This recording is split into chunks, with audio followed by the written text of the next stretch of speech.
வந்தவர் யார் என்று தெரியுதா? விளக்கமா சொல்லுங்கம்மா. விளக்கமா சொன்னால் எல்லோருக்கும் புரியும். எல்லோருக்கும் புரியும் அல்லவா? கண்டிப்பாக. காவலன் தென்பாண்டி நாட்டை ஆண்டு வரக்கூடிய தென்பாண்டி நாட்டை ஆண்டு வரக்கூடிய தென்பாண்டிய மன்னன் மன்னர் என்னுடைய தந்தை. அப்படியா? ஆமா, பாண்டிய நாட்டு மன்னர் உங்களுடைய தந்தை. அப்படியே ஆகட்டும். இருந்தாலும் அவருக்கு ஒரு மகள். மகள்? அந்த மகள் தான் அடியே. அப்படியா? ஆமா. உங்கள் பெயர்மா? என்னுடைய பெயர் சித்ராங்கதை. சித்ராங்கதை என்று அழைப்பார்கள். ஆமா. நல்லது நல்லது. ஆசீர்வாதம். இருந்தாலும் நான் யாரை மனம் முடித்தேன் தெரியுமா? யாரை திருமணம் செய்தீர்கள்? யாரை மனம் முடிந்தேன் தெரியுமா உனக்கு? யாருமா சொன்னதாமா? சரி, சொல்கின்றேன். காவலன் என் கணவருக்கும் 3 அம்சங்கள் உள்ளது. ஓ, 3 வச்சிருக்கிறாரு. ஒண்ணு வாங்கிக்கோ.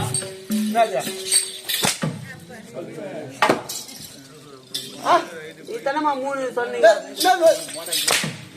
நாடா நான் மொட்டைய 3 நீங்க தானே 3 சொன்னீங்க. 3 அம்சங்கள். அம்சங்களா? அப்படி சொல்றேன்னா மொட்டைய 3 நீங்க. நான் சாட்டா வந்துட்டமா? நீ சாட்டா வேணா ஒண்ணு வேணா, நான் சொல்றது கொஞ்சம் சொல்லு. சரிமா. காவலன் 3 அம்சங்கள். முதல் அம்சம் நாவில் நட்சத்திரம். நாவில் நட்சத்திரம் எப்பயாவது கண்டுபிடிச்சியா? எங்கேயோ கேள்விப்பட்ட மாதிரி இருக்குது. ரெண்டாவது சொல்லுமா. ரெண்டாவது முதுகில துள்ளும். முதுகிலே துள்ளும். முதுகில என்னமா துள்ளாம்? துள்ளாம் சொன்னதானமா தெரியும். முதுகில மச்சரை. ஓ, மச்சம். நாவில் நட்சத்திரம் முதுகில. மூணாவதா? டேய், 2 சொல்லிமா புரியல. கிட்ட வந்துட்ட. இது சொல்லு, கட்டு பட்டுன்னு சொல்றேன் பாரு நானு. டேய், என்னடா 2 விஷயம் சொல்லிட்டேன், அப்பயும் புரியல உனக்கு? புரியலையா? என்னடா தெரியலமா. மூணாவது என்னதா? என் கணவர் இருக்கிறது 3 அம்சம். ஆமா. அந்த ஒரு அம்சம் சொன்னா கூட யாரும் கண்டுபிடிச்சிடுவாடா? உங்க வீட்டுல முன்னப்பிட பார்த்து அம்சம் சொல்லிக்கிறேன்டா. முன்னப்பிட பார்த்து கண்டுபிடிச்சு பண்ணானா? எங்கடா? இங்கதானேங்கறா? இந்த நாட்டுல தானேங்கறா? இன்னைக்கு தாமா வந்துக்கிறேன் நானு. நீதான் வந்துக்கிறியா? இம்மா நாள் என்ன பண்ணிருந்தா? நான் வேற இடத்துல செஞ்சிருந்தேன். வேற நாட்டுல இருந்தேன். வேற நாட்டுல எந்த நாட்டுல செஞ்சிருந்தா? அங்க இருந்தமா. எங்க அதிக பேச்சு வரலையா? சரி, இருந்தாலும் 3வது அம்சம் என்ன அம்சம் தெரியுமா? என்னதா? டேய், நீண்டதுடா. ரொம்ப பெருசாக இருக்கா? என்ன நீ ரொம்ப பெருசாகுது. நீ தான் நீண்டது பெருசா. நீ அதை நீண்ட கரங்கள். ஓ, கரங்கள். நாவில் நட்சத்திரம் முருகல் மச்சா. நான்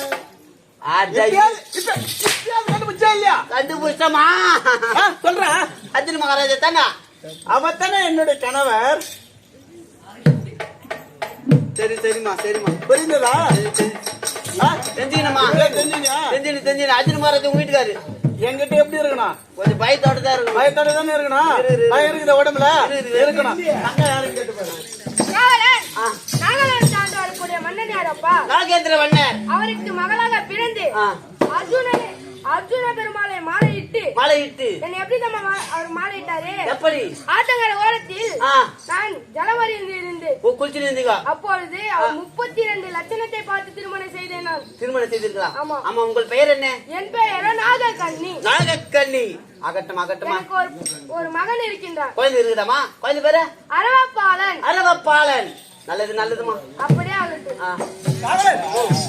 இருந்தாலும் என் அக்காவோ திரௌபதி அக்காவோ காண சென்று 13 ஆண்டு ஆகிவிட்டது. ஆமா. ஆகையால் நாங்கள் வருடாதோறும் கங்கா பூஜை செய்வது வழக்கம். ஆமா. அது எதற்கு செய்யறோம் தெரியுமா? எதற்காக? மாங்கல்யம் நிலைத்திருக்க வேண்டும் என்று. தாலி பாக்கியம் நல்லா இருக்கணும். ஆமா. ஆகையால் வருடாதோறும் கங்கா பூஜை செய்வது வழக்கம். கங்கா பூஜை செய்வது. ஆனால் திரௌபதி அக்காவோ 13 ஆண்டு காண சென்றிருந்தால் செய்யவில்லை. இப்பொழுது காட்டிலிருந்து வீட்டில் வருகின்றார் நாட்டிற்கு. ஆகையால் எங்களை அழைத்திருக்கின்றார். புறப்பட வேண்டும்.